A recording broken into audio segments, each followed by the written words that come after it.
বিতর্কের আজও রয়েছে, আজ আরো বেশি বলতে পারেন, কারণ সাখাওয়াত মেমোরিয়ালের সামনে দফায় দফায় নিরাপত্তা আরো বাড়ানো হয়েছে, কার্যত দুর্গে পরিণত করা হয়েছে গোটা এলাকাকে। আপনাদেরকে সেই ছবি সকাল থেকে আমরা বিভিন্ন বার দেখিয়েছি। গণনার 3 দিন আগে সাখাওয়াত এবং ক্ষুদিরাম সহ কলকাতার প্রায় 60টি গণনা কেন্দ্রে 163 ধারা জারি করা হয়েছে। অন্যদিকে ক্ষুদিরাম অনুশীলন কাণ্ডে ইতিমধ্যেই কলকাতা সিপির বিস্তারিত রিপোর্টও তলব করা হয়েছে। রিপোর্ট তলব কলকাতা উত্তরের ডিওর। গতকাল সন্ধ্যায় অনুমতি ছাড়াই প্রবেশ, কিভাবে প্রবেশ, এই প্রশ্নও কিন্তু করা হয়েছে। এই বিষয় নিয়ে সার্বিকভাবে এখনো পর্যন্ত আর কি খবর রয়েছে জানাবেন পিয়ালি। এই মুহূর্তে আমার সঙ্গে রয়েছেন প্রতিনিধি পিয়ালি। কি খবর পাচ্ছে বিষয়ে? দেখো, ডিও নর্থের তরফ থেকে এই রিপোর্ট কলকাতা পুলিশের কমিশনারের কাছে চাওয়া হয়েছে। তার কারণ যেটা বক্তব্য যে গতকাল 7:50 থেকে স্ট্রং রুম ক্ষুদিরাম অনুশীলন কেন্দ্রের যে স্ট্রং রুম তার দ্বিতীয় স্তরের যে নিরাপত্তা সেইটা ভেঙে এত প্রচুর সংখ্যায় তৃণমূল কর্মী, বিজেপির কর্মী এবং প্রচুর সংখ্যায় মিডিয়ার কর্মীরা তারা স্ট্রং রুমের গেট পর্যন্ত পৌঁছে গিয়েছিল।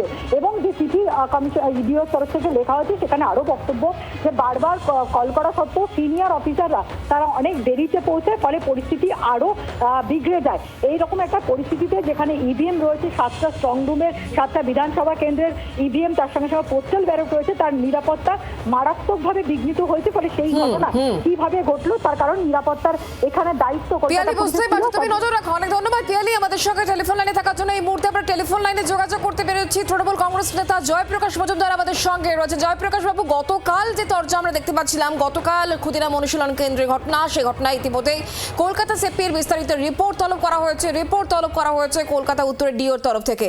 কিভাবে একেবারে অনুমতি ছাড়াই প্রবেশ, সেই প্রশ্নও কিন্তু তোলা হয়েছে। কি বলবেন আপনি? না, রিপোর্ট তলব করেছে ভালো, রিপোর্ট তো দিতে হবে সম্পূর্ণভাবে। ওই ইন্ডোর স্টেডিয়ামে কি হয়েছে, অন্য জায়গায় কিরকম তাদের সুরক্ষা, নির্বাচন কমিশন সুরক্ষার ব্যবস্থা করেছিল কিনা, সাধারণ মানুষের মতবন্দি যেসব ব্যালটের মেশিন, সেই সব মেশিনের দেখভাল কারা করছে, বিজেপি করছে না ইলেকশন কমিশন করছে, সেই সব রিপোর্ট তো দেখতে হবে।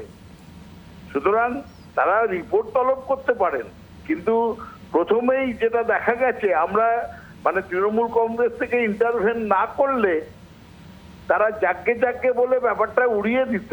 এখন অনেক কথা বলছে, এই হবে ওই হবে। এখন 10 জন করে প্রত্যেকটা বিধানসভার 10 জন করে স্পেশাল পাস ইস্যু করছে, যে ওরা দেখতে পারবে, সিসিটিভি ফুটেজ দেখতে পারবে পর্যায়ক্রমে। সেটা আগে কেন ভাবেনি? চোর পালালে বুদ্ধি বাড়ে। নির্বাচন কমিশনের এই তাদের প্রস্তুতি, মানে আপনাদের পদক্ষেপের পরই নড়ে চড়ে বসল কমিশন, আপনি এটাই কি বলতে চাইছেন? অনেক ধন্যবাদ আমাদের সঙ্গে টেলিফোন লাইনে থাকার জন্য। রাজ্য বিজেপি প্রধান মুখপাত্র দেবজিৎ সরকার এই মুহূর্তে আমার সঙ্গে রয়েছেন টেলিফোন লাইনে। দেবজিৎ, আপনি শুনলেন জয়প্রকাশ মজুমদারের বক্তব্য, কি বলবেন আপনি? তৃণমূল কংগ্রেস 15 বছর ধরে সার্কাসের সবগুলো খেলাই দেখিয়েছে। ট্রাপিজের খেলা, এপাং ওপাং ঝপাং, তারপরে বাঘের ইলেকট্রিক হান্টার দিয়ে পিটিয়ে বাঘসিংহকে চেয়ারে বসানো, শুধু জোকারের খেলাটাই বাকি ছিল। এই গত নির্বাচনে, মানে এই দুটো দিনে, তারপরে এবং 4 তারিখের পরে পুরোটাই জোকারই চলছে। কেউ গিয়ে বসে পড়ছেন, কেউ ধর্ণা দিচ্ছেন, দৌড়ে চলে যাচ্ছেন। কালকে বৃষ্টির মধ্যে আপনাদের সাংবাদিকরা বিভিন্ন জায়গায় সংবাদ মাধ্যম থেকে হই রই করে সব দৌড়ে গিয়ে জমা হয়েছেন।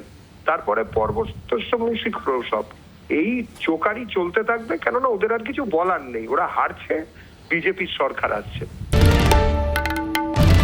বাংলার আওয়াজ, বাঙালির আবেগ, জি 24 ঘন্টা।